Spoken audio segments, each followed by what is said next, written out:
Evangelho segundo São Lucas, capítulo 14. Bom, na caminhada de Jesus da Galileia para Jerusalém, os assuntos vão intensificando, há muito ensino e discursos de Jesus. E quando chegamos no capítulo 14 de Lucas, encontramos alguns ensinos muito importantes para os discípulos de Jesus. Ele começa o capítulo 14 dizendo da cura de um enfermo que aconteceu na casa de um certo fariseu, em que Jesus foi comer pão. Isso está no primeiro verso. E na casa desse fariseu, comendo pão junto com outros convidados, era um sábado, e ele pratica uma cura e deixa os convidados furiosos porque ele curou no sábado. Mais uma vez, tem o assunto do sábado aqui nessa caminhada de Jesus. Muito importante a ênfase de que o sábado não pode se transformar num ídolo, porque Jesus é Senhor do sábado, né? Nós que prezamos a nova aliança em Cristo Jesus e vivemos no sacerdócio de todos os santos, exercemos o nosso sacerdócio 24 horas, não é só num dia, ok? É integral. A partir do verso 7 do capítulo 14, encontramos um grande ensino sobre a humildade, e o verso 11 dizendo: pois todo que se exalta será humilhado, que se humilha será exaltado. Nós nos humilhamos e Deus é quem nos exalta. Nós não nos exaltamos, nem reclamamos reconhecimento de nada.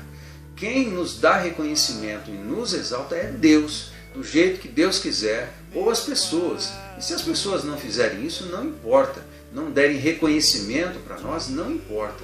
Nós nos humilhamos, nós servimos, porque assim Jesus nos ensinou, foi assim que Jesus fez, e deixa que a questão do exaltar com Deus é que vai fazer isso do jeito que Ele bem quiser.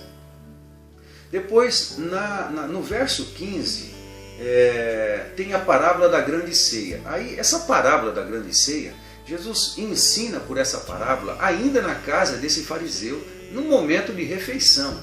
É muito interessante isso. Ele aproveita todo o contexto e faz um poderoso ensino aqui sobre o reino de Deus. No verso 25 em diante, está o registro de um ensino poderoso de Jesus aos discípulos a respeito da abnegação, de negar-se a si mesmo. E finaliza o capítulo 14 com uma palavra aos discípulos também, lembrando de que eles são o sal da terra. Nós somos o sal da terra. Eu quero voltar então à parábola da grande ceia e dar um destaque aqui.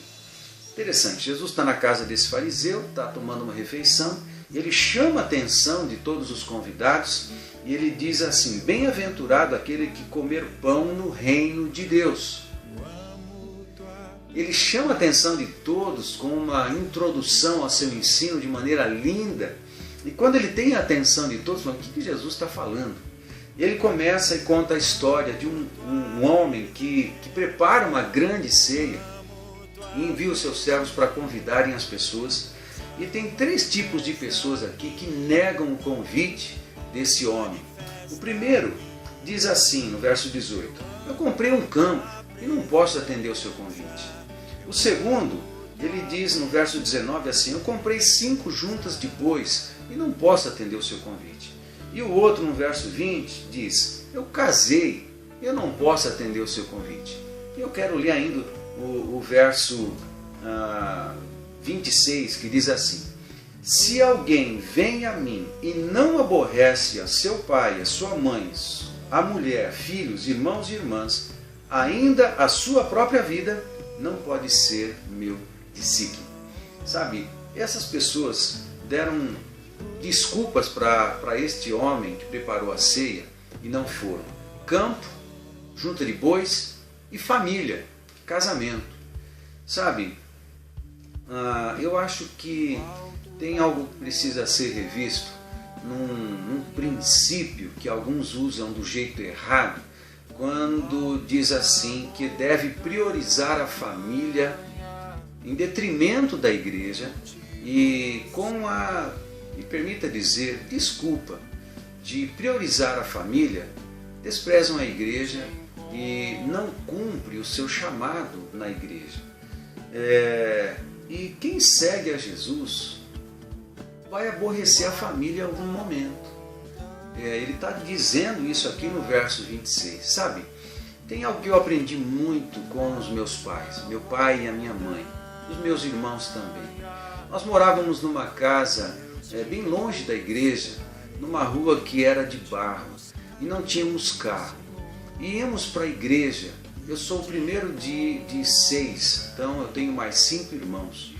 Íamos para a igreja com os meus irmãos pequenos em dia de chuva e pisando barro, andávamos pelo menos uns 2 quilômetros, um pouco mais de 2 quilômetros até o ponto de ônibus, para depois chegar na igreja com muita alegria, com muita satisfação, porque era a nossa alegria estar junto com o povo de Deus, estando com eles, comungando com os irmãos e servindo ali também. E foi assim por muitos anos. Em nenhum domingo, nenhum dia eu lembro de termos deixado de ir para a igreja por causa das dificuldades de tempo, de barro, de chuva, saía pisando barro. Meu pai e minha mãe às vezes chegavam vomitados porque os irmãos menores vomitavam na roupa e chegavam na igreja e tudo bem, o importante é estar junto com as pessoas. E às vezes levava 2 sapatos, um para trocar porque o primeiro estava cheio de barro. Sabe de uma coisa? Meus pais nos ensinaram a priorizar o reino de Deus e por causa disso ensinaram a família, a todos nós, a priorizarmos Deus e a igreja, porque a igreja é a expressão visível do reino de Deus. Porque eles priorizavam a família, ensinaram a todos nós a priorizar Deus e a família. E nunca deixamos de participar, de cooperar, de servir por motivos que hoje a gente ouve com muita desculpa. Campo, bois, família. De fato eu não entendo quando alguém diz, por causa da minha família não fui cultuar, não fui adorar, não fui servir, não cumpri o meu chamado. Isso não tem a menor lógica. Porque priorizamos a família? Porque eu priorizo a minha família.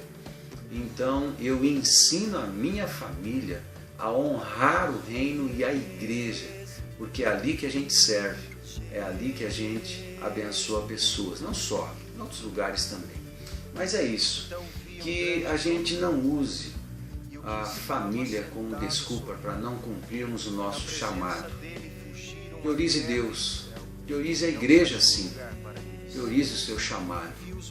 E se for preciso dizer não à família, diga, porque seguir a Jesus implica em aborrecer muitas vezes a família. É isso que Jesus nos ensina.